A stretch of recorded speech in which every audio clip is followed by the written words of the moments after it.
আসসালামু আলাইকুম। প্রিয় শিক্ষার্থীরা, আজকে তোমাদের জন্য নিয়ে এসেছি সপ্তম শ্রেণীর প্রথম অধ্যায়ের মূলদ ও অমূলদ সংখ্যা এই চ্যাপ্টারটির সমাধান। চলো শুরু করা যাক।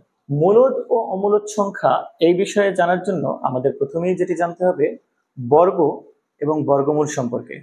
বর্গ কি আমরা কিন্তু সবাই জানি। বর্গ দেখতে কিন্তু এমন, বর্গটা দেখতে এমন একটি চতুর্ভুজ যার চারটি বাহু সমান, এরকমই তো আমরা জানি।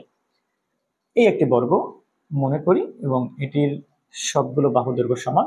আমরা ধরে নিচ্ছি প্রত্যেকটি বাহুর দৈর্ঘ্য a। তাহলে বলো তো তোমরা, এই বর্গের ক্ষেত্রফল কি হবে? এই বর্গের ক্ষেত্রফল কিন্তু হবে, আমরা জানি বাহু গুণ বাহু হচ্ছে বর্গের ক্ষেত্রফল। বাহুর দৈর্ঘ্য যদি a হয় তাহলে এটির ক্ষেত্রফল কিন্তু a গুণ a। তাহলে এটার ক্ষেত্রফল হয়ে যাচ্ছে a স্কয়ার। আমরা কিন্তু বর্গ সম্পর্কে এই ব্যাপারগুলো জানি। দেখো, আমি তোমাদেরকে আরেকটি চিত্রের মাধ্যমে বর্গ সম্পর্কে আরেকটু খোলসা করতে চাই। মনে করো তোমার কাছে কিছু মার্বেল আছে। মার্বেল গুলোকে এভাবে সাজালে,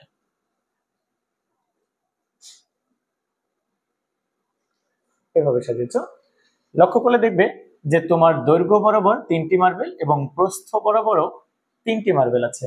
যদি এমন হয় যে কোনো কিছুকে তুমি দৈর্ঘ্য বরাবর যতটি এবং প্রস্থ বরাবরও যদি ততটি রাখতে পারো, তাহলে বলা যায় সেই মার্বেলগুলোকে তুমি বর্গাকারে সাজিয়েছ। অর্থাৎ দৈর্ঘ্য এবং প্রস্থ বরাবর কিন্তু সমান সংখ্যক মার্বেল কিন্তু রয়েছে। তাহলে এখানে দেখো তো, তাহলে তোমাকে যদি জিজ্ঞাসা করা হয় যে কতটি মার্বেল এখানে সাজিয়েছো, তাহলে তুমি কি বলবে? তাহলে নিশ্চয়ই তুমি বলবে 3 গুণ 3, মানে তোমার কিন্তু 9টি মার্বেল এখানে আছে। তুমি যদি কাউন্ট করো 1 2 3 4 5 6 7 8 9, 9টি মার্বেলই কিন্তু তুমি পাবে।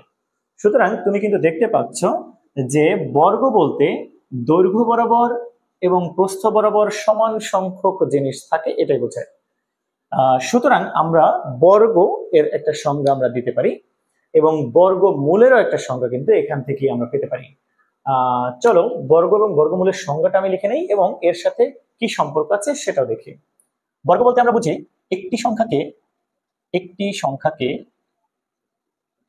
ওই সংখ্যা দ্বারা গুণ করলে যে গুণফল পাওয়া যায় তাকে ওই সংখ্যার বর্গ বলে। আমরা বর্গ কাকে বলে সেটা লিখে ফেলেছি। আমি বর্গমূলটাও একই সাথে তোমাদেরকে জানিয়ে দেই এবং সংখ্যাটিকে গুণফলের বর্গমূল বলে। তাহলে চলো একটি উদাহরণের মাধ্যমে দেখা যাক। আমরা কিন্তু দেখেছিলাম যে একটি সংখ্যাকে ওই সংখ্যা দ্বারা গুণ করলে যে গুণফল পাওয়া যায়। দেখো, আমি কিন্তু 3কে 3 দ্বারাই গুণ করেছিলাম এবং গুণফল হিসেবে পেয়েছিলাম 9। সুতরাং আমরা কিন্তু বলতে পারি 3 এর বর্গ 9। এই উদাহরণটি পেশ করছি। 3 গুণ 3 সমান 3 এর বর্গ, যা হলো 9। সুতরাং আমরা বলতে পারি 3 এর বর্গ 9। অনুরূপভাবে আমরা এবারে দেখছি এবং সংখ্যাটিকে গুণফলের বর্গমূল বলে। দেখো, সংখ্যাটিকে মানে হচ্ছে, আমরা যেহেতু 3 এর বিষয়ে আলোচনা করছি, 3কে 9 এর বর্গমূল বলে। এই কথাটি এখানে কিন্তু বলা যায়, 3কে 9 এর বর্গমূল বলে।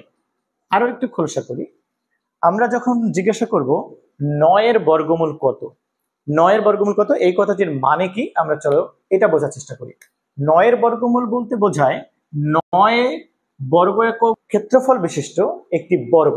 মনে করি এই বর্গের ক্ষেত্রফল হচ্ছে 9 বর্গ একক। তোমাকে যদি জিজ্ঞাসা করা হয় 9 এর বর্গ কত, এই কথাটির মানে হচ্ছে কোন একটি বর্গক্ষেত্র যার ক্ষেত্রফল 9 বর্গ একক, তার এক বাহুর দৈর্ঘ্য কত। আবারও বলছি, তোমাকে যদি জিজ্ঞাসা করা হয় 9 এর বর্গ কত, তাহলে তুমি বুঝবে যে 9 বর্গ একক ক্ষেত্রফল বিশিষ্ট একটি বর্গ, তার এক বাহুর দৈর্ঘ্য কত, এটাই তোমার কাছে জানতে চাওয়া হয়েছে। আচ্ছা, তুমি বলো তো 9 বর্গ একক যদি এই বর্গের ক্ষেত্রফল হয় 9 বর্গ একক, এর এক বাহুর দৈর্ঘ্য কত হবে? নিশ্চয়ই এই বাহু 3 এবং এই বাহুও যদি 3 হয়, অর্থাৎ দৈর্ঘ্য 3 এবং প্রস্থও যদি 3 হয়, তাহলেই কেবল এই বর্গের ক্ষেত্রফল 9 বর্গ একক হতে পারে, তাই না? সুতরাং 9 যদি কোনো ক্ষেত্রফল হয় তার এক বাহুর দৈর্ঘ্য 3, সুতরাং আমরা বলতে পারি যে 9 এর বর্গমূল হলো 3। এই কথার মানে হচ্ছে 9 বর্গ একক ক্ষেত্রফল বিশিষ্ট কোনো বর্গের এক বাহুর দৈর্ঘ্য 3 একক। তাহলে আমরা বুঝতে পারলাম যে বর্গ এবং বর্গমূলটা কি। বর্গ হচ্ছে কোনো একটি সংখ্যাকে ওই সংখ্যা দ্বারা গুণ করে যে গুণফল পাওয়া যায়, এবং বর্গমূল হচ্ছে যে গুণফলটি পেয়েছি, গুণফলটির বর্গমূল হচ্ছে ওই সংখ্যাটি। বর্গ ও বর্গমূল শেখার পরেই পরের ধাপটা হচ্ছে পূর্ণবর্গ সংখ্যা কি সেটা জানা। পূর্ণবর্গ সংখ্যা কি আমরা দেখি। পূর্ণবর্গ সংখ্যা কাকে বলে? পূর্ণবর্গ সংখ্যা, এটিকে ইংরেজিতে বলা হয় পারফেক্ট স্কয়ার নাম্বার।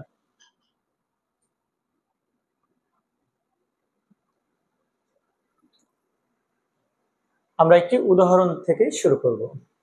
মনে করি একটি সংখ্যা 25, এটি একটি স্বাভাবিক সংখ্যা। 25 একটি স্বাভাবিক সংখ্যা, তোমরা জানো 25 একটি স্বাভাবিক সংখ্যা। 25কে কিন্তু আমরা এভাবে লিখতে পারি, 5 এর বর্গ হিসেবে লেখা যায় 25কে। আবার 25কে কিন্তু আমরা -5 এর বর্গ এভাবেও কিন্তু লিখতে পারি। তাহলে দেখো তো, আমরা একটি স্বাভাবিক সংখ্যাকে অন্য একটি পূর্ণ সংখ্যার বর্গ আকারে কিন্তু প্রকাশ করতে পেরেছি। যদি এমন হয় কোনো একটি স্বাভাবিক সংখ্যাকে অন্য একটি পূর্ণ সংখ্যার বর্গ আকারে প্রকাশ করা যায়, তাহলে ওই সংখ্যাটিকে বলা হয় বর্গ সংখ্যা। তাহলে আমরা কি বুঝতে পারলাম? কোনো একটি স্বাভাবিক সংখ্যা, আমরা সংখ্যাটা লিখে নিচ্ছি, কোনো একটি স্বাভাবিক সংখ্যাকে যদি অন্য একটি পূর্ণ সংখ্যার বর্গ আকারে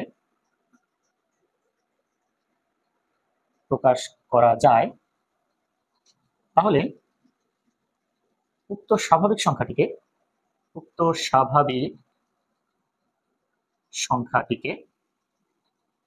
পূর্ণবর্গ সংখ্যা বলে। তাহলে পূর্ণবর্গ সংখ্যা হিসেবে আমরা পেয়েছি, যেমন এই উদাহরণটা দিয়েছিলাম, 25কে আমরা অন্য একটি পূর্ণ সংখ্যার বর্গ 5 এর বর্গ এবং -5 এর বর্গ দুটি আকারে প্রকাশ করতে পেরেছি। সুতরাং আমরা বলতে পারি 25 একটি পূর্ণবর্গ সংখ্যা, এবং এটিকে আমরা লিখতে পারি 25 এর বর্গমূল সমান হচ্ছে +-5। কেন প্লাস মাইনাস বললাম? কেননা 25 এর বর্গমূল কিন্তু 5ও হতে পারে, আবার -5ও কিন্তু হতে পারে। সুতরাং এটা বোঝানোর জন্য আমরা +-5 এটা ব্যবহার করব। এর সাথে তোমাদেরকে আরো কিছু বর্গমূলের উদাহরণ দিয়ে দিতে চাই। যেমন অনুরূপভাবে কি কি বর্গ সংখ্যা রয়েছে সেগুলো আমরা একটু বলে দিই। যেমন 1